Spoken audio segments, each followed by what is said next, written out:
Welcome one and all to Storybox, the place to be if you are a lover of stories, learning, growth, and you want to improve your life.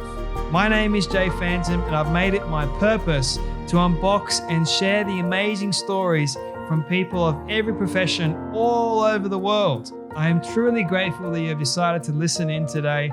Now let's journey into the Storybox together and hear more about whose story will be unboxed today. Well, everyone, it's my absolute pleasure and nostalgic delight to welcome Daphne Maxwell Reid to the Storybox today. Daphne is an American actress, comedian, and former model. She's best known for Hill Street Blues back in 1981 to 1986. It's going back a very long time. And as her role as the second Vivian Banks on the NBC sitcom, I think everyone would have seen this, The Fresh Prince of Bel-Air. That's right, you heard me correctly. From 1993 to 1996, and fun fact, I was born in 1996, and I still grew up watching Daphne on the screen. You also appeared in another one of my favorite childhood shows, which is The A-Team, as Kimura Kaboko and Nurse Lewis. Fun fact. And according to IMDb, you were also in the 2019 film Harriet.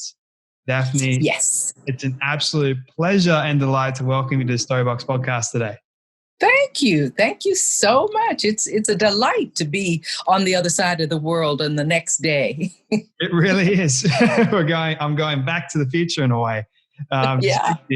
But Daphne, I've been looking forward to this conversation for such a long time because once again, you were part of my childhood, you were part of my teen years, and being able to speak to you today is just a real treat and delight. Cool. Before we dive into your backstory and how you got started doing all this, I usually have one question for all my guests, which is, what does success look like to you? What does what look like? What does success look like to you? Success looks like somebody fulfilling their purpose and enjoying doing it. Where did you come up with this idea of success that is towards your purpose and when you enjoy doing something? When did that come up? As you asked me. In the moment. I love it. Very present. I mean, I don't think about success as an end point. Success has to do with fulfillment. And you can have failures, but if you get up and keep moving, you'll move towards success. It's an ongoing process, and it doesn't stop once it starts. It'll wane, but it won't stop if you keep at it. That's a good point. What do you believe your purpose is in life currently? Currently, my purpose is to serve. I was given at birth gifts from the man I call God. And he gave me a lot of gifts that are in the form of artistic talents.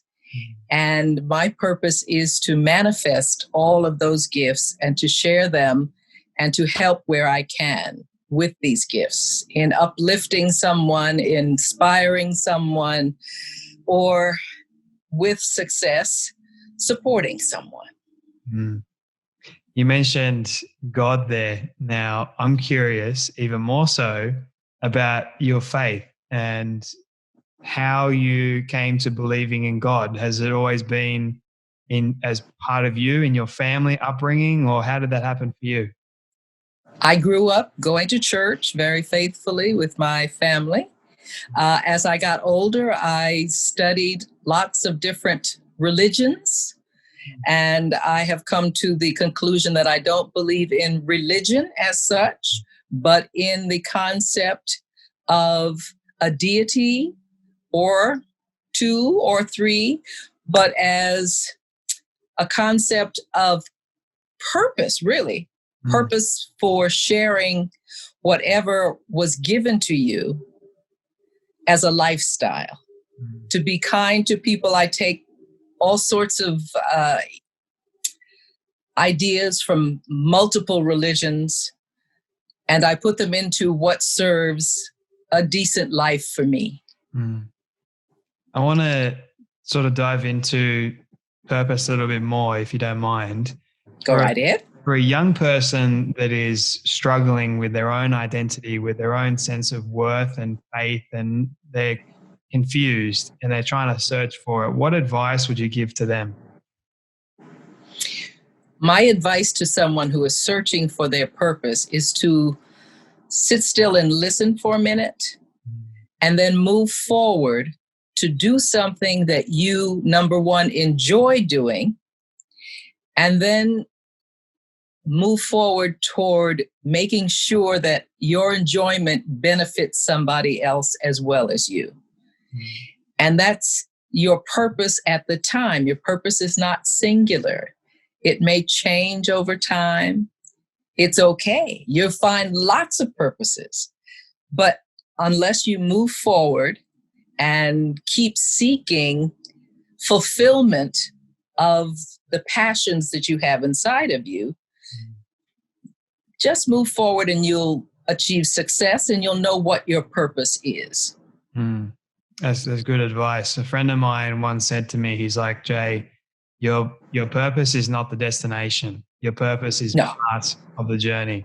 And he's like, it's ever evolving. It's ever changing. Going back to what you just said at the beginning with success, it's not the final destination. It's constantly moving forward in life.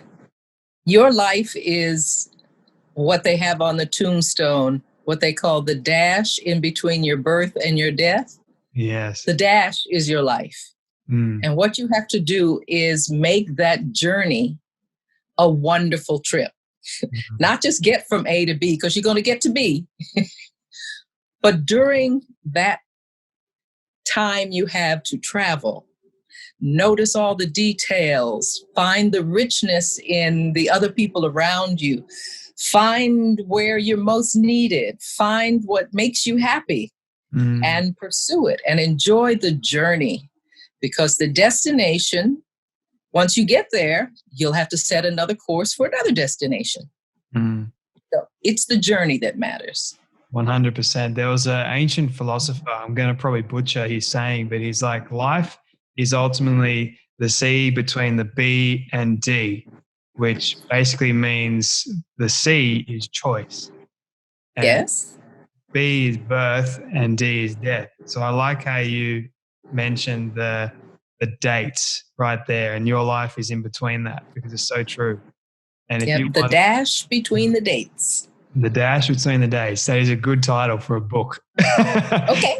Yes. You're going to write that one? I'm going to write that one for you. Oh, okay. Go ahead. I'll take it from you. But Daphne, I want to go back to a little bit about how you grew up and what you wanted to do when you grew up. Did you always know? Because you mentioned that you were born with these gifts. So what were some of the things that you wanted to be? Oh, what did I want to be? You want to be a doctor. You want to be a lawyer. You want to be lots of things. I was raised in a family that valued education, and I was bright.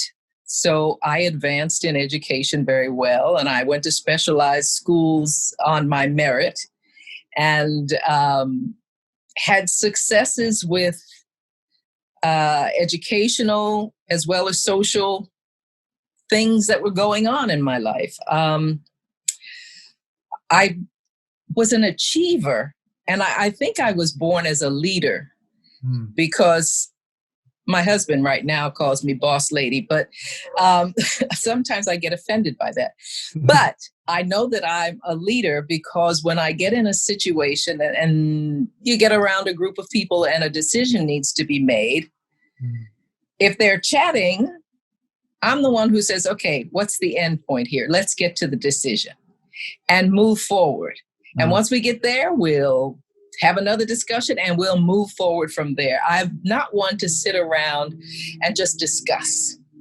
So all the boards that I'm on and all the committees that I have been a part of, I'm the one who says, and we're doing that when? Now? Okay. Let's go. I have the same mentality. I'm more of a doer than, think about it, procrastinate, talk about it. Well, I don't know. Yep. I do. Let's go. You're either with me or I'll leave you back on the That's right. Yeah. And I'm not afraid to jump off the cliff. I'm not afraid to explore new things. I'm not afraid of whatever is out there. Mm. I want to see it. I want to taste it. I want to photograph it. I want to share it. I want to express it. I'm here to live. And that's, I guess, the purpose I have in my life is to live fully. What would you say, Daphne, is your biggest fear currently, if you have one? My biggest fear is that our country will disintegrate into chaos. That's my biggest fear. That has to do with politics, which I really don't like to discuss. But humanity needs to exceed greed. And I hope it happens soon. And I totally agree with you. I don't like talking about politics either, but I think your point there needs to exceed greed, ego, and pride. All those. Yeah. And then I think we can live in a more, if people were just more kind and more accepting. Civil. And civil. Just civil. You don't have to be kind. Just be civil. Yeah. Act like a human being. Act like everybody is a human being and that they're all of value. That's what we're missing now is people valuing all the different people that inhabit this planet. Which is going back to our original point of everyone has a purpose. Everyone has value. Life is ultimately very precious and we should look after. You are so philosophical today. I am. Got my head spinning. I have another question for you. We were talking about risk before. You said you love to take risks. You're not afraid to jump off the cliff. I'm curious now, what has been the biggest risk that you've ever taken in your life? I think the biggest risk that I took was leaving my first husband and my son and moving out to California to pursue my career. Wow. I think that was the biggest risk. And there were consequences, there were things to pay for because of the choice. But ultimately, it was the best thing that could happen to all of us. Mm. And talking about your career in acting now, so was it before? So you started your career before you left your family, or was it after? Oh, I started my career while I was in college. Wow. But I didn't start I started my TV career after college while I was married. And during that beginning in Chicago, where I was discovered by Robert Conrad, who you are too young to know who he is. Ask your mom and dad. I got discovered by him and put in a television show in Chicago. And then it was during that era that my marriage was falling apart. So after doing that show, I decided to move out to California. And I did. It was a deep gulp, but I said, hey, why not? Let's see what happens here. Did you find that your talent in acting came more naturally to you, or did you go to acting school to sort of bring it out more? I've been acting since I was a baby, according to my mother. She says, I'm always on. Same. But I was not really studying acting. In the 60s, when I was in high school, I attended a workshop with a young man named Robert Bobby Hooks. Mm-hmm. And he had a workshop called the Group Theater Workshop that soon became the Negro Ensemble Company, which is a celebrated ensemble company in New York.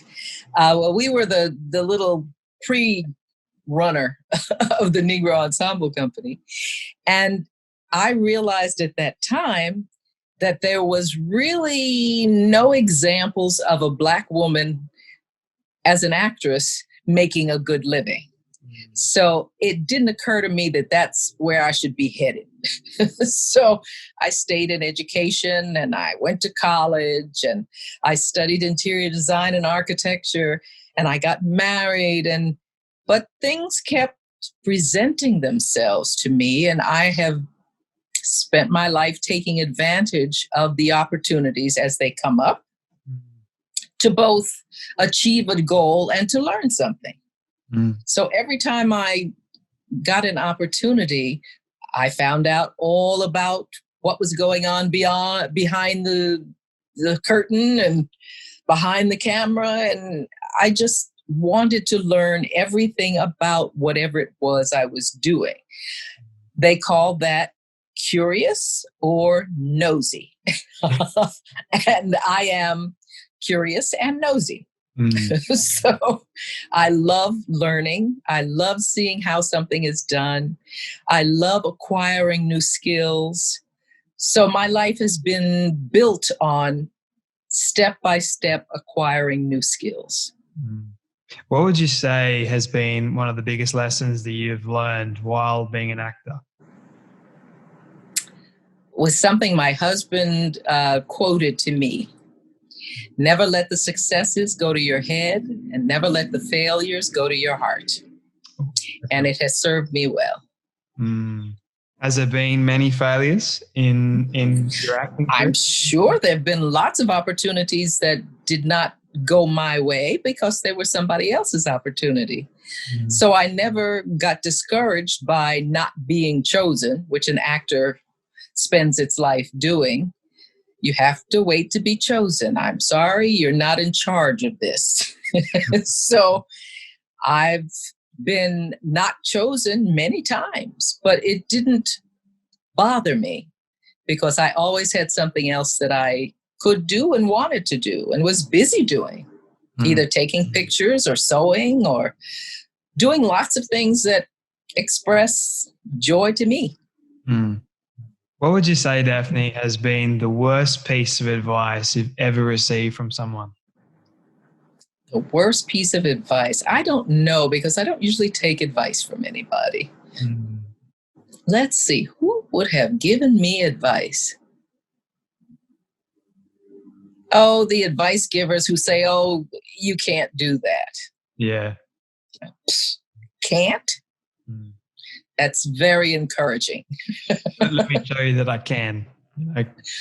I'm going to show you that I can. Even the word can't has can in it. So you just remove the T. Oh, yeah.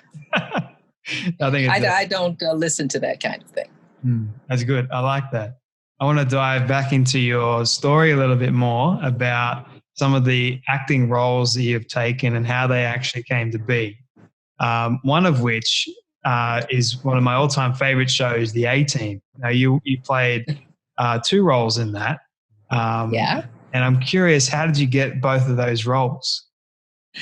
I had been doing television for, at least 10 years before I got The A-Team. I had worked on 5 episodes of Hill Street Blues. I had been in a lot of episodic television. And my agent just pointed me to that show. I auditioned for it. I got the part. And I guess I did a good job on the first one because they called me back to do something else. Wow. And that was being in the right place at the right time. It was the late 70s. It was the early 80s. And there were lots and lots of things going on. And they were looking for 1 or 2 Black women to kind of pepper up their scenes, and opportunities were opening up, and I happened to be there and capable of carrying the torch. Have you ever been worried about being like typecast in a way? No, I've never been typecast. I've done all sorts of different roles. I've played a teacher. I've played a hooker. Just depends on whatever the show is. And the richer the character, the more fun I have. And you played the ever-loving mother of Vivian Banks in, I guess, the hit TV show and sitcom, The Fresh Prince of Bel-Air, which I grew up on. Yes. That was late in my career. I had done 3 or 4 series before that in the 80s and not early 90s. And as a matter of fact, when I first got asked to audition for the show back in 89 or 90, I turned it down. I was tired. I had done back-to-back series with my husband, and we were a little tired, and we were moving back to Virginia from Los Angeles. And they said, we have an audition for you for a half-hour sitcom with a rap star. And I said, no, thank you. I'll pass. But I saw the show when it started airing that fall. I was in Virginia watching TV, and I go, oh, what a cute show. Oh, I missed that. Okay. And I went on with my life. But 3 years later, they called and said, would you come and audition for the role of Aunt Vivian on the Fresh Prince of Bel-Air? I didn't ask them why. I didn't ask them what happened to the other one. I just said, I'll be there in 15 minutes. I got on a plane and I was in LA. And I had to audition against 200 other women. Wow. But about the third audition, the third callback, I got to work with James Avery. Ooh. And we just hit it off. I fell in love with the man at the audition, and we just had the best chemistry. And I guess that's what they read. And I got the part. I was ecstatic. You were, honestly, like you can tell every single episode you show up. Was it hard to continue to show up every single day and play that? Gosh, no. We shot that show a week. You show up on Monday, you read, you do the table read, you kind of block it. Tuesday, you come in and you walk around and you sit around and they talk about what they want to change. And Wednesday, you come in and you rehearse. Thursday, we shoot a show, put it in the can. And Friday, we come in and shoot another show in the can. And then Friday night, we do it before a live audience. And they hopefully use the live audience version.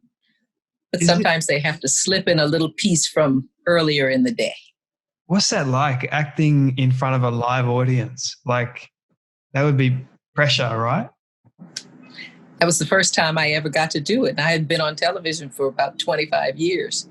But all the shows I'd done, even WKRP in Cincinnati, which is a live audience show, the 2 episodes that I was in, they shot film style. So Fresh Prince was my first foray into live audience. And I was a little nervous. But as soon as I started and got the first few words out, I relaxed. It was just like rehearsal. It was just interacting with my fellow cast members. And I'm curious as well, because you mentioned that you had a lot of chemistry with the legendary late James Avery. What was one of the lessons that he taught you on set about life? He taught me the joy of being to yourself. He spent a lot of time in his dressing room with jazz playing and the light dimmed, reading books. He read and read and read. And when it was time to get busy, he was so present. The favorite thing that I got to do with him besides acting was dancing. Oh, we danced down the halls all the time. So he was my big huggy bear. I just adored him. And he and his wife and my husband and I used to travel together. We'd done a couple of trips together, and just a wonderful, wonderful human being. Wow. I to be honest with you, I still wish that he was alive. Because growing up, watching him, being that Uncle Phil sort of character, you know, as a kid, you relate to a lot of things, and Yeah. I never thought that I'd be speaking to you today, Daphne. And yet here I am. And I guess like life has its amazing ways of bringing people together. And I just wish that I had that opportunity. But, you know, Yeah. I guess getting to hear it from you is good too. Wonderful, wonderful man. Yeah. Couple more questions for you, Daphne, if you don't Okay. mind. This is my legacy question that I love asking people towards the end of my conversation. It's one of my all-time favorites. So you're in movies, you're in TV shows, but your friends have decided to put together a film for you of everything you've ever said and everything you've ever done. Don't ask me how in the world they got it all. We'll just call it magic. But they've been able to get it and show it to you on your 100th birthday. What do you want that film to say and to show about your life? Wow.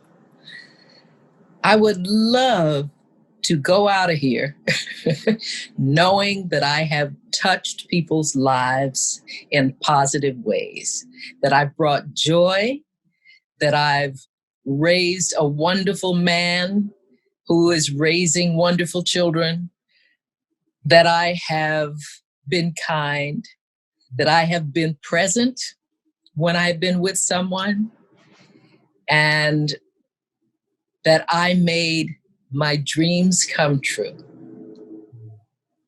It's a beautiful legacy to leave behind. What are 3 things that you are grateful for today? I'm grateful for my son. I'm grateful for my health. And I'm grateful for the love and care of my husband. My final question, or my second final question, sorry. This is more of a fun. Oh, you'll fun have question. 9 of them. It's okay. It's all Just right. keep them going. Like I got so many. But what would you say has been the weirdest food combination you've ever tried? Weirdest food combination. Oh, dear. Stumped. I eat just about anything. I love it. I love it. I think that I'm thrilled with squid ink pasta, something like that. That is really weird. I've never had squid ink pasta. Oh, it's very good. And it's made with squid ink. What? They squeeze the ink out of the squid and it makes black pasta and it's delicious. I've never tried that. I don't think I'm a huge fan of squid though, but it doesn't taste like squid. No, okay. I'm going to have to try that. My weirdest food combination is nothing remotely close to that. Well, you get Vegemite. I mean, if I put Vegemite on anything, I would call that a weird food combination. Tell me about it. Tell me about it. See, someone else doesn't like Vegemite. Like, no. I am teased, Daphne, like you would not believe, but not being an Australian and not liking Vegemite. It's almost like... It's a national sin. Exactly. I don't know why. Oh dear.